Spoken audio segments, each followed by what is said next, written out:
ஆண்டவர் ரட்சகருமாகிய இயேசு கிறிஸ்துவினுடைய இனிதான நாமத்தினாலே உங்களை வாழ்த்துகிறேன். கர்த்தர் உங்களை ஆசீர்வதிப்பாராக, வழி நடத்துவாராக.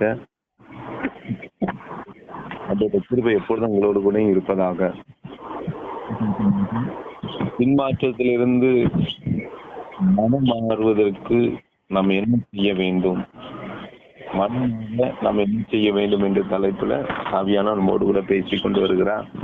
முதல் காரியத்தை நம்ம நேற்று தினங்களை ஆவியானவர் கற்றுக் கொடுத்தார். நம்ம ஐக்கியப்பட்டிருக்கிற நபர்களிடம் எச்சரிக்கையா இருக்கணும். நம்மோடு இருக்கும்போது நான் ஆண்டு வளருகிறேனா இல்ல பின்வாங்கி செல்கிறேனா என்பதை பார்த்து வளர்கிறோம் என்று சொன்னால் அந்த ஐக்கியத்துல கர்த்தரோடு இணைந்து செயல்படவும், அந்த ஐக்கியமானது என்னை தவறான பாதையில செல்லும் பொழுது அந்த ஐக்கியத்தை விட்டு நான் வெளிவர வேண்டும் என்பதையும் குறித்து ஆண்டு சொன்னார். அதனோட தொடர்ச்சியாக இன்றைய நாளிலும் இரண்டாவது மனம் மாறுவதற்கு நாம் என்ன செய்ய வேண்டும். நியாயாதிபதிகளின் புத்தகம் 3வது அதிகாரம் 9வது வசனத்தை வாசிங்க. நியாயாதிபதிகள் 3வது அதிகாரம் 9வது வசனம். இஸ்ரவேல் புத்திரர் கர்த்தரை நோக்கி கூப்பிட்ட போது கர்த்தர் இஸ்ரவேல் புத்திரரை ரட்சிக்கும்படி காலேபின் தம்பியான கேனாசுடைய குமாரனாகிய ஒத்னியேல் என்னும் ஒரு ரட்சகனை அவர்களுக்கு எழும்ப பண்ணினார்.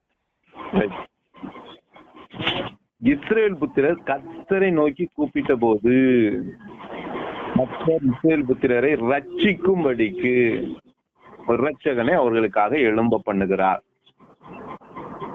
அப்ப ரெண்டாவது நம்ம என்ன செய்யணும் அப்படின்னா, கர்த்தரை நோக்கி கூப்பிடணும். முதல்ல என் பேக்ரவுண்ட், என்னோட சுற்றியில் உள்ள காரியங்கள், என்னுடைய செயல்பாடுகள் எல்லாத்தையும் கொஞ்சம் ஆராய்ந்து பார்த்து அதுல சரி பண்ண வேண்டியதை நான் சரி பண்ணணும்னு சொல்லி ஆண்டவர் சொல்லுகிறேன். ரெண்டாவது நாம் செய்ய வேண்டிய மிக முக்கியமானது, ஆண்டு போய் கூட்டணும். சும்மா கூட்டுறது இல்லை. ஏசப்பா எனக்கு ஒரு அற்புதம் செய்யுங்க, விடுதலை தாங்கன்னு. முதல்ல நம்மை ஒப்பு கொடுக்கணும். தாழ்த்தி ஒப்பு கொடுத்து தேவனை நோக்கி கூப்பிடணும். விளங்குதா உங்களுக்கு? ஆமாண்ணே. தாழ்த்திங்கும் போது என் சுயத்தை தேவ சமூகத்துல அறிக்கை செய்து, எனக்குள்ள இருக்கிற பாவ இச்சைகளை, பகை என்னும் பாவத்தை, பெருமைய, எது என் வாழ்க்கையில தேவனை விட்டு விலக செஞ்சிருக்கிறது, எது என் தேவனை விட்டு தூரப்படுத்தி இருக்கிறது, அதை நான் சரிப்படுத்த வேண்டும். அதை சரிப்படுத்தி நாம் ஆண்டவர் சமூகத்துல நம்மை தாழ்த்தி ஒப்பு கொடுக்கணும்னு சொல்லி ஆண்டவர் இந்த நாள்ல நம்ம கற்றுக் கொடுக்கிறோம். புரியுதா உங்களுக்கு? ஏன்னா ரொம்ப முக்கியமான ஒரு காரியத்தை இன்னைக்கு ஆண்டவர் நம்மோடு கூட இடைப்படுகிறார். அப்போ நம்முடைய வாழ்க்கையில நாம் செய்ய வேண்டிய மிக முக்கியமானது என்னன்னா, தேவ சமூகத்துல நம்மை தாழ்த்தணும். ஆண்டவர் சமூகத்துல தாழ்த்தி என்னுடைய என்ன செய்யணும், என் காரியங்கள் எல்லாத்தையும் ஆண்டவர் அறிக்கை செய்யணும். நம்முடைய குறைகளை எல்லாத்தையும் தேவ சமூகத்துல ஒப்புக்கொண்டு அந்த குறைகளை சரிப்படுத்துவதற்கு நாம் ஆண்டவத்துல ஒப்பு கொடுத்து நாம் ஜெபிக்க வேண்டும். இன்னொரு வசனம் கூட வாசிக்கிறேன். 2 நாளாகமும் 12ஆம் அதிகாரம் 7-12 வாசிங்க. 2 நாளாகமும் 12வது அதிகாரம் 7ஆம் வசனத்தை வாசிங்க. அவர்கள் தங்களை தாக்கினதை கர்த்தர் கண்டபோது கர்த்தருடைய வார்த்தை செமாயாவுக்கு உண்டாகி அவர் சொன்னது, அவர்கள் தங்களை தாக்கினார்கள், ஆகையால் அவர்களை அழிக்க மாட்டேன். என் உக்கிரம் சீஷாக்கை கொண்டு எருசலேமின் மேல் ஊற்றப்படாதபடிக்கு அவர்களுக்கு கொஞ்சம் சகாயத்தை கட்டளையிடுவேன். விளங்குதா? இப்ப ஏன் நான் தேவ சமூகத்துல மனமாற்றம் என் வாழ்வில வரணும்னா, ஏன் நான் தாழ்த்தணும்? ஆண்டவர் தாழ்த்தும் பொழுது தாழ்மையை கத்த நினைச்சவாரு பார்த்தார். விளங்குதா? விளங்குதா? தாழ்த்துவை தேவன் நினைச்சவாரா நோக்கி பார்க்கிறார். இந்த முதல் காரியத்தை அது ரொம்ப முக்கியமானது. ஏன் நான் தாழ்த்தணும்? மனமாற ஏன் நான் தாழ்த்தணும் அப்படிங்கும்போது, மனம் மாறுவதற்கு நம்ம நிறைய நேரத்துல ஏன் தாழ்த்துதல் தேவைங்கிறோம். அதை தெரியணும். ஏன் தாழ்த்தணும்? உடனே நம்ம தாழ்த்தணுங்கும் போது முதல்ல ஆண்டு வார்த்தை சொல்லப்படுகிறது, அவர்கள் தங்களை தாழ்த்தினதை கர்த்தர் கண்டபோது. கர்த்தருடைய வார்த்தை செமையாக உண்டாகி அவர் சொன்னது, அவர்கள் தங்களை தாழ்த்தினார்கள், ஆகையால் அவர்களை நான் நினைச்ச மாட்டேன்.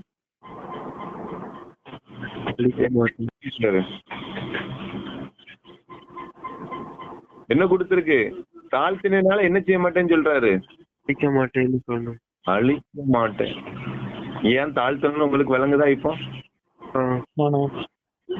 முக்கியமா அதான் தேவ சமூகத்துல நமக்கு தாழ்த்துறதா இல்ல. நான் அப்படி என்ன பாவம் செஞ்சுட்டேன், நான் இல்லாதே செஞ்சிருக்கிறேன், நான் அவனை எல்லாத்தையும் விடமா நான் ரொம்ப பாவம் செஞ்சுட்டேன். நான் நியாயப்படுத்த கூடாது. விளங்குதா விளங்கலையா? நிறைய வந்து நம்ம பாவத்தை என்ன செய்யறோம்? நியாயப்படுத்துகிறோம். நியாயப்படுத்த கூடாதுன்னு ஆண்டவர் சொல்லாரு. தாழ்த்துதல் ஒப்புக்கொள்றது. ஆண்டவரை உண்மைதான் ஆண்டவரே, நான் செய்தது பாவம் தான், என் தேவனுக்கு விரோதமாக நான் செய்த பாவங்கள் உண்மைதான் அப்பா, என்ன மன்னிங்க என்று சொன்னது. ஏன் இருக்கும் போது தாழ்த்தும் போது ரெண்டு முக்கியமான காரியம். அந்த தாழ்த்துறத யாரு மற்றவங்க யாரும் பார்க்காங்களோ இல்லையோ, மனிதர்கள் யாரும் பார்க்காங்களோ இல்லையோ, கர்த்தர் பார்க்கிறார். அதான் சொல்லணும். அவர்கள் தங்களை தாழ்த்தின கர்த்தர் கண்டபோது. நம்ம தாழ்த்துதல் மனுஷனுக்கு தெரியன்ற அவசியம் இல்லை, தேவனுக்கு தெரியணும். தேவனுக்கு தெரியும்படி நம்ம தாழ்த்தணும். வழங்குதா இல்லையா? தேவன் காணும்படி தாழ்த்து. இன்னைக்கு நம்ம காணும்படி தாழ்த்துறோம். இன்னைக்கு அப்படி தாழ்த்துறோமா? சுய தாழ்த்தல் கூடாது. சுயம் மனிதனுக்கு முன்பாக மனித தாழ்த்துதல் கூடாது. புரியுதா புரியலையா? தேவன் காணும்படி என்னுடைய தாழ்த்தல் இருக்கா? தாழ்ங்கும் போது ஆண்டவர் சொல்றாரு, மனுஷன் முகத்தை பார்க்கிறான், கர்த்தரோ இருதயத்தை பார்க்கிறார். அதைத்தான் பார்ப்பார். இருதயத்தை பார்க்கிறவர். அப்ப நான் என் தாழ்த்தல் எங்க இருந்து ஆரம்பிக்கணும்? இருதயத்துல இருந்து. எங்க இருந்து ஆரம்பிக்கணும்? இருதயத்துல இருந்து. அதனாலதான் அந்த வார்த்தையை ஆண்டவர் சொல்லுகிறார். ஏன் நான் ஆண்டவர் சமூகத்துல இன்னைக்கு ஒப்பு கொடுக்கணும்? மனமாற்றது முக்கியமானது தாழ்த்துதல். தாழ்த்துதல் ரொம்ப முக்கியமானது. இன்னொரு வசனம், மீகா 6:8 பாருங்க. மீகா 6:8 வாசிங்க. மனுஷனை நன்மை இன்னதென்று அவர் உனக்கு அறிவித்திருக்கிறார். நியாயம் செய்த இரக்கத்தை சிநேகித்து தேவனுக்கு முன்பாக மனத்தாழ்மையை நடப்பதை அல்லாமல் வேறு எண்ணத்தை கர்த்தர் உள்ளத்தில் கேட்கிறார். எதை கேட்கிறாரு? மனம் மாறுறதுக்கு எதை கேட்கிறாருன்னு தெரியுதா? மனத்தாழ்மை. விளங்குதா? மனத்தாழ்மையா நடப்பது. மனத்தாழ்மையை தான் கர்த்தர் கேட்கிறார். அதனால தாழ்த்தணும். சரிதானா? மனத்தாழ்மையை தான் தேவன் நம்மிடத்துல என்ன செய்யறார்? கேட்கிறாரு. மனம் மாற நம்ம தாழ்த்துறோமா? அது மாதிரி பாவத்துக்கு விலகணும்னா மனம் திரும்புங்கிறார். மனதை தான் திருப்பணும், மனதை தான் மாற்றணும். அதைத்தான் மனத்தாழ்மையை தான் தேவன் நம்மிடத்துல கேட்கிறார். அதனாலதான் சொல்லும்போது ஃபர்ஸ்ட் ஏன் தேவ சமூகத்துல ஆண்டவர் நம்மை நோக்கி பார்க்கும்போது நம்ம கேட்க வேண்டிய முக்கியமான ஒரு காரியம், ஏன் நான் தாழ்த்தணும்? ஆண்டவர் சமூகத்துல ஏன் தாழ்த்தணும் போது தாழ்மையை தான் நோக்கி பார்க்கிறேன். என் தாழ்மையை நோக்கி பார்க்கிற தேவன். அதே போல தன்னைத்தானே தாழ்த்துகிற எவனும் உயர்த்தப்படுகிறான். எப்படி தாழ்த்தணும் அப்படிங்கும் போது அந்த ஆயக்காரன் பரிசேயனுடைய ஜெபத்தை நமக்கு தெரியும் இல்லையா? பார்த்திருக்கோமா இல்லையா? ஆயக்காரன் பரிசேயனுடைய ஜெபம் நம்ம எப்படி செயல்படுறோம்ங்கிறத நம்ம பார்க்கணும். அந்த பரிசேயன் சொல்றான், தன் ஜெபத்துல கூட பெருமையா பேசுறான். ஆயக்காரன் வந்து தேவ சுமத்தல் ஆண்டவரே உங்களுடைய சமூகத்தில் நிக்க தகுதி அற்றவன், உள்ளார்ந்து மனதார சொல்லுகிறதை பார்க்கிறான். அவன் உலகத்தை பார்த்து தன்னை தாழ்த்துக்கிறான். நான் ஆண்டவரே அங்க எப்படி இருந்தேன், இந்த உலகத்துல இதை ஜெயிச்சேன். அப்படி இல்லை, நான் எவ்வளவு வேணும் தகுதி இல்லாதவன். அதே போல பவுல் சொல்லும்போது சொல்லுவாரு, எல்லாருக்கும் தரிசனமானார், கடைசி சொல்ற அற்ப பிறவியாக எனக்கும் தரிசனமானார். தன்னை தாழ்த்துகிறது குப்பை என்று சொல்லுகிறார்கள். ஆண்டவருக்கு முன்பாக தன்னை தாழ்த்துகிறவர்கள் அநேகர். அதே மாதிரி சொல்லப்படுது, அவர் பெருகவும் நான் சிறுகவும் வேண்டும். உண்மையாய் மனதார சொல்லுகிற ஒரு காரியத்துக்கு கண்டிப்பா பதில் உண்டு. கண்டிப்பா பதில் உண்டு. அதனாலதான் ஆண்டு சமூகத்துல தாழ்த்துதல் ரொம்ப அவசியம். மனம் மாறுவதற்கு இந்த தாழ்மைங்கிறது ரொம்ப ரொம்ப அவசியமான ஒன்றா இருக்கிறது. தாழ்த்துகிற பிள்ளைகளுக்கு வாழ்க்கையில தான் தேவன் நன்மை செய்ய முடியும். அந்த 2:12 மறுபடியும் அந்த 12ஆம் வசனத்தை நம்ம பார்த்தோம்னா சொல்றது, அவன் தன்னை தாழ்த்தினபடியினால் கர்த்தர் அவனை முழுவதும் அழிக்காதபடிக்கு அவருடைய கோபம் அவனை விட்டு திரும்பிச்சு. விளங்குதான் விளங்குறியா? அப்ப கோபமும் நீங்கும். இன்னைக்கு பின்மாற்றத்தினால கண்டிப்பா தேவ கோபத்துக்கு நம்ம ஆளாக்கப்பட்டிருப்போம். கர்த்தர் வேண்டான்னு தடை பண்ணினதெல்லாம் நம்ம செஞ்சிருக்கும் போது அங்க தேவன் இடத்துல இருந்து அன்பு இல்ல, கோபம் தான் இருக்கும். அந்த கோபத்தை அன்பாய் மாற்றுவதற்கு, அந்த கோபத்தை நம்ம விட்டு எடுக்க வைக்கிறதுக்கு இந்த தாழ்மை முன்பாக நமக்கு முன்பாக இருக்கும். வழங்குதான் வழங்கிய ஆமாண்ணா. எனக்கு அப்படி செய்யுங்க ஆண்டவர், இப்படி செய்யுங்க ஆண்டவர்னு கேட்கும் போது ஒரு நன்மையும் நமக்கு அது கிடைக்க போறது இல்ல. எந்த மனுஷனும் ஆண்டவரை நிற்க தகுதி அற்றவன் ஆண்டவரை, என் இயேசுவின் விருப்பம் இது, என் இயேசு கிறிஸ்து எதை பார்ப்பார், என் இயேசு கிறிஸ்து இந்த நேரத்துல எதை செஞ்சா என் தேவனிடத்திலிருந்து கோபம் நீங்கும், இதை நான் கரெக்டாக செயல்பட வேண்டும். இப்ப என்னுடைய வாழ்க்கையில மனமாற்றம் தேவைப்படுகிறது, என் வாழ்க்கையில தேவனுடைய இரக்கம் வேணும், தேவனுடைய கோபம் நீங்கணும், தேவன் என்னை நோக்கி பார்க்கணும், அதே நேரத்துல நான் தேவ விருப்பத்தை செய்யணும். ஒரே ஒரு காரியம்தான், ஆண்டவருக்காக உன்னை தாழ்த்து. தேவனுக்காக உன்னை தாழ்த்துவாயானால் கர்த்தருடைய கரத்துல இருந்து, கர்த்தருடைய வாழ்வில் இருந்து ஒரு பெரிய ஒரு மேன்மையை உன் வாழ்க்கையில கற்றுக்கொள்ள முடியும். அதனாலதான் நான் இந்த நாட்டை நம்ம கற்றுக் கொடுக்குறேன். நம்ம தாழ்த்தி தேவ சமூகத்துல ஒப்பு கொடுக்கணும். அப்பொழுது தேவ கிருபை நம்ம தேடி வருகிறதை நம்ம பார்க்க முடியும். ஏன்னா தாழ்த்துகிறவன் தான் மனம் மாறுவான். விளங்குதான் விளங்குலையா? அதாவது தேவன் தான் நினைச்ச முடியும், மனம் மாறுவான், இல்லைன்னா மனம் மாற மாட்டான். எவனால தன்னை தாழ்த்த முடியலையோ அவன் கண்டிப்பாக மனம் மாறவே மாட்டான். இன்னொரு வசனம் கூட வாசிங்க, 2 நாளாகமும் 33ஆம் அதிகாரம் 12ஆம் வசனத்தை வாசிங்க. 2 நாளாகமும் 33:12.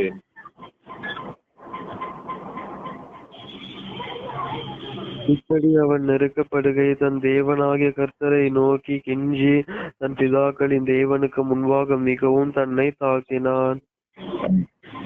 எப்படி சொல்லப்பட்டிருக்கு இல்லையா?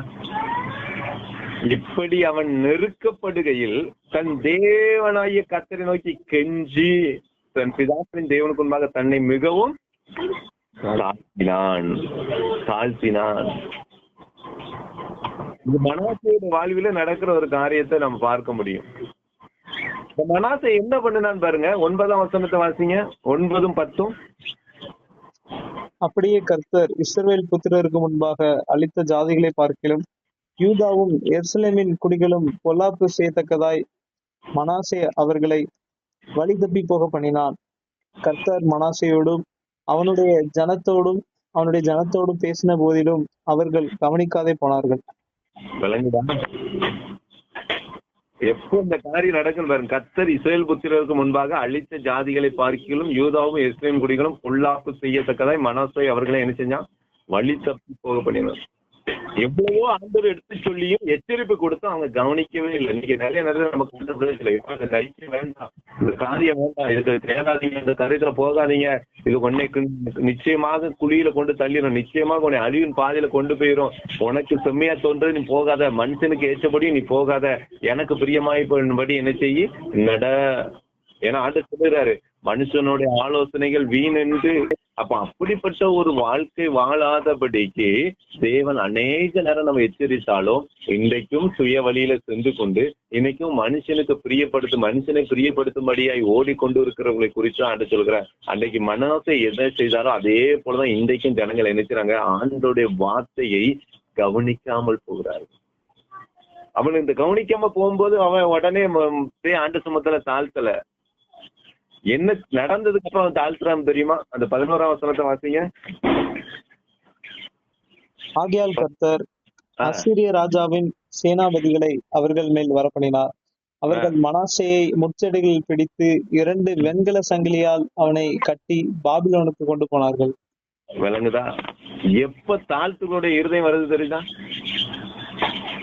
அவன் வழி தப்பி பாவம் செய்யும் போது அவனுக்கு மனம் திரும்ப தாழ்த்துறைக்கு தோணல. தேவன் எச்சரிப்பை கொடுத்து அநேக சக்தி அவனுக்குள்ள போகும்போது கூட அவன் சில நேரம் அவனுடைய வாழ்க்கையில என்ன செய்யற, தன்னை தேவனுக்கு முன்பாக தாழ்த்தல. எப்போ தாழ்த்துறோட இருதயம் எடுத்துருமோ 3ஆவது ஸ்டெப்ல தான் வருது. அவன் நெருக்கப்படும் பொழுது அவன் வெண்கல சங்கிலிகளால் அவனை கட்டி பாபிலோனுக்கு கொண்டு போகும்போது, இன்னைக்கு அதைத்தான் இன்னைக்கு அடுத்து இந்த மனம் திரும்புது. இன்னைக்கு அநேக வாழ்க்கை பிரச்சனை வந்ததுக்கு அப்புறம் தான் ஆண்டவர் முன்னகிட்டே சொல்லாரு, எப்பா இப்படி இருக்காத. ஆரம்பத்திலே சொல்றாரு, இந்த ஐக்கியம் வேண்டாம் அப்பா, இந்த இடத்துல இந்த குழந்தைங்களோடு கூட நீ இருக்காத. அதையும் மீறி அவங்களோடு இருக்கும் பொழுது கடைசியில தண்டிக்கப்பட்டுதான் மனம் மாறுறதுக்கு நம்ம நினைக்கிறோம் சில நேரங்களில் இடம் கொடுக்கும். அதனால நாம் பாதிக்கப்பட்ட பின்புதான், அதனால நாம் நினைச்சு வரோம், ஒரு இழப்புகளை சந்தித்ததுக்கு அப்புறம் தான் இன்னைக்கு மனம் மாறுவதற்கு இன்னைக்கு அநேகர் தன்னுடைய இருதயத்தை அதுவரைக்கும் கடினப்படுத்தி கொண்டுதான் இருக்கிறார். அதுவரைக்கும் எத்தனையோ எச்சரிக்கை கொடுத்தாலும் சரி, எத்தனையோ காரியங்கள் இது தேவனோட்டு வழியை விட்டு விலகி செல்லும் சொன்னாலும் கூட அதை இன்றைக்கும் கேட்காதபடிக்கு தேவனுடைய வார்த்தைக்கு விரோதமாக செயல்பட்டு கொண்டு இன்றைக்கும் என்ன செய்யறாங்க, ஆண்டவருக்கு விரோதமா நின்று கொண்டு இருக்கிறவர்கள் ஒரு நாள் தண்டிக்கப்படும் போதுதான். இந்த இடத்துல மனாசே தான் சொல்லும் போது, அந்த இடத்துல அவனை கட்டி பாபிலோனுக்கு கொண்டு போனார். தான் நிலைய விட்டு நான் நினைச்சதெல்லாம் அது வரைக்கும் செஞ்சுட்டு இருந்த அவனால அடுத்தால அவன் நினைச்சது எப்போ நடக்காம போகிறதோ, அவன் நினைச்சதுக்கு மீறி சில பிரச்சனைகள் வரும் பொழுது அவன் ஆண்டவரை நோக்கி கூப்பிடுறான். இப்படி அவன் நெருக்கப்படுகிறது தான் அவன் ஆண்டவரை நோக்கி கூப்பிடுகிறான். எப்போ நமக்கு தாழ்மையான இருதயம் எப்போ வருது பார்த்தீங்களா, நம்முடைய இருதயம் உடைக்கப்படும் பொழுதுதான், நம்முடைய வாழ்க்கையில நினைச்சிற பிரச்சனைகள் மேலோங்கும் பொழுதுதான் ஆட்டோமேட்டிக்கா நான் தேவனுக்கு முன்பாக என்ன செய்றேன், தாழ்த்துகிறவனாய் நான் என்ன செய்யறேன், ஒப்பு கொடுக்கிறேன். ஏன்னா நம்ம தாழ்த்துகிறது ரொம்ப அவசியமா இருக்கிறது என்று ஆண்டவர் பார்க்கிறான்.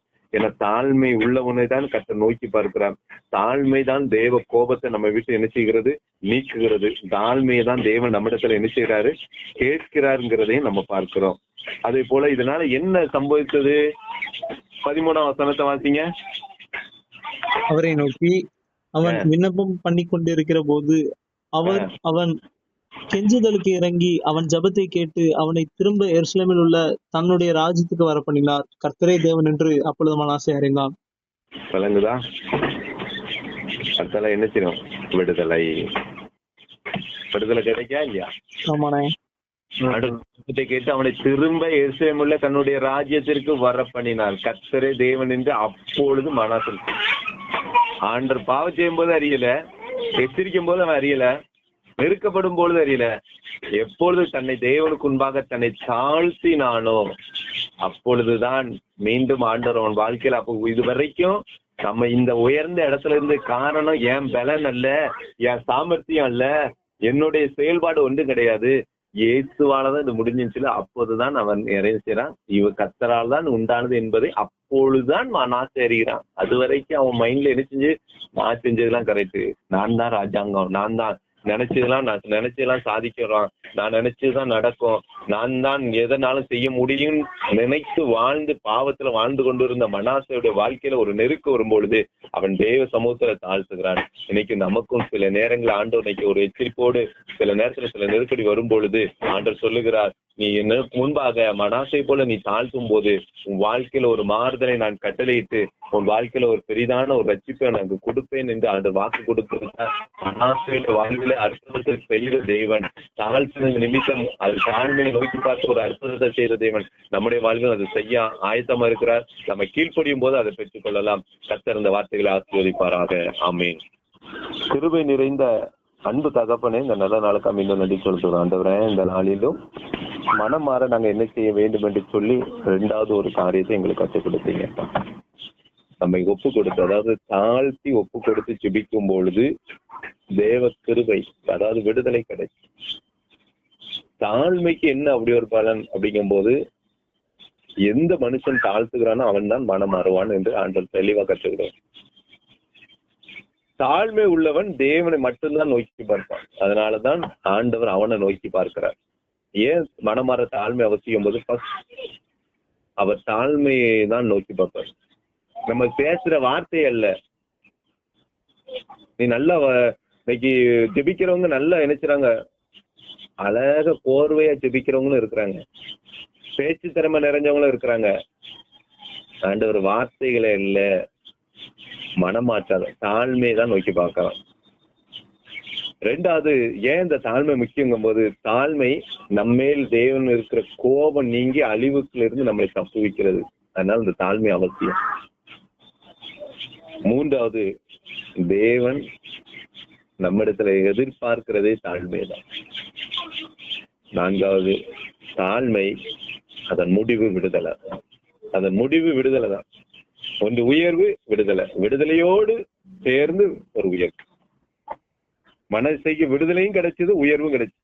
வெண்கல சங்கிலியால் அவனை கெட்டப்பட்டிருந்தது, வெண்கல சங்கிலியால் கெட்டப்பட்டிருந்திருந்தது, அதுல இருந்தும் விடுதலை, மீண்டும் ராஜ்யத்துல கொண்டு ஆண்டு வைக்கிறார். மனத்தாழ்மைக்கு அவ்வளவு ஒரு பெரிய பவர் உண்டு. அதனாலதான் நீ தாழ்த்துங்கிற. ஆண்டவருக்கு முன்பாக நம்ம எவ்வளவு தாழ்த்தினாலும் தகும். நமக்கு தாழ்த்த தாழ்த்த உயர்வு தான், மறந்துடாதீங்க.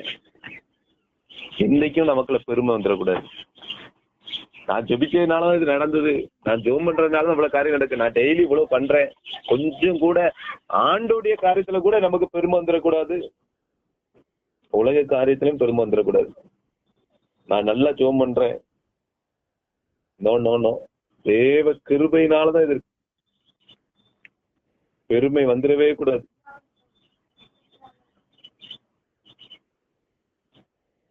இன்னைக்கு நம்ம நிறைய நேரத்துல என்ன செஞ்சுக்கிறோம், பெருமைக்கு இடம் கொடுத்துருந்தோம்னோ. எந்த விதத்திலையும் நம்ம பெருமை வரக்கூடாதுன்னு சொல்லி ஆண்டவர் சொல்லுகிறேன். ஆகவே இந்த நாளிலும் ஆண்டவர் நம்மோடு கூட பேசின வார்த்தைக்காய் ஒப்பு கொடுப்போம். மனத்தாழ்மை தேவன் எதிர்பார்க்கிறது. மனத்தாழ்மை உள்ளவனுக்கு தான் தேவன் கிருபை அளிக்கிறார். தாழ்மை உள்ளவர்களுக்கு அவர் கிருபை அளிக்கிறான் வேதம் சொல்லுங்க. தாழ்த்துகிறவன் தான் உயர்த்தப்படுகிறான் என்று வேதம் சொல்லுகிறது. தாழ்த்துகிறவர்களை ஆண்டவர் உயர்த்திருக்கிறார். நல்ல ஒரு ரோல் மாடல் மனாசே. அவன் தாழ்த்தினதை ஆண்டவர் பார்க்கிறார். வேதத்துல எத்தனையோ பேர் தாழ்த்தினவங்களோட வாழ்வில நீங்க யோசிச்சு பாருங்க.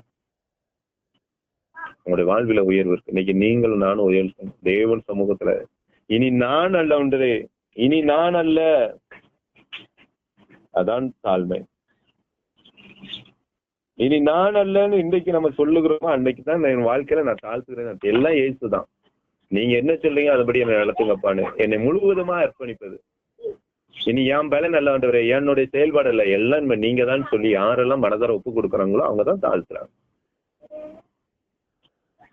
மனமார்வுக்கு மாத்திரம் இந்த தாழ்மை இருக்கக்கூடாது, எப்போதும் இருக்கணும். அதாவது இதுதான் ஸ்டார்டிங்கிறாரு. இதுல இருந்து நான் மனமாறல இருந்து இந்த தாழ்மை என் வாழ்க்கையில என்னைக்கும் இருக்கணும். நான் மனம் மாறிட்டேன், அதுக்கப்புறம் தாழ்த்தி விடுதலை பெற்றாச்சு, இனிமே எனக்கு மன தாழ்மை வேண்டாம்னு நினைத்து விடாதீர்கள். அதுக்கப்புறமும் நான் தாழ்த்தம் எப்பொழுதும் இருக்கணும். ஆண்டவர் இந்த வார்த்தையின்படி யாரையெல்லாம் மனதார ஒப்பு கொடுத்து இந்த இடத்துல தங்களை அர்ப்பணிச்சிருக்க அந்த பிள்ளைகளை எல்லாத்தையும் கண்ணோக்கி பாரு. மனத்தாழ்மை தேவன் விரும்புறது. அதுக்கு போராட்டம் வரும், தாழ்த்த விடாதபடி சூழ்நிலை வரும். ஆனாலும் நீ ஒப்பு கொடு. பொறுமை, காத்திருக்கிறது எல்லாம் தாழ்மையின் அடையாளம். நம்மகிட்ட இருக்கிறான்னு பார்க்கணும். பொறுமை என் வாழ்க்கையில உண்டான்னு பார்க்கணும். சகிப்புத்தன்மை, இதெல்லாம் தாழ்மையின் தான். சகிப்பது இது எல்லாம் நமக்குள்ள இருக்கணும். இதெல்லாம் தாழ்மையின் அடையாளம். ஆண்டவர் சம்பவத்துல ஆண்டவரே என்ன மன்னிச்சுகள் ஒப்பு கொடுத்துட்டு நான் இருக்கிறது மாத்திரம் என் செயல்லையும் இருக்கணும் தாழ்மை. ஜெபத்துல மாத்திரமல்ல, என் நடக்கையிலும் இருக்கணும். பொறுமையா இருக்கிறியா? சில பிரச்சனைகளை நீ சகித்துக் கொள்ளுகிறியா? ஆண்டவர் நம்மிடத்துல எதிர்பார்க்கப்படி நம்ம நடக்கணும்னு சொல்லி ஆண்டவர் விரும்புகிறார்.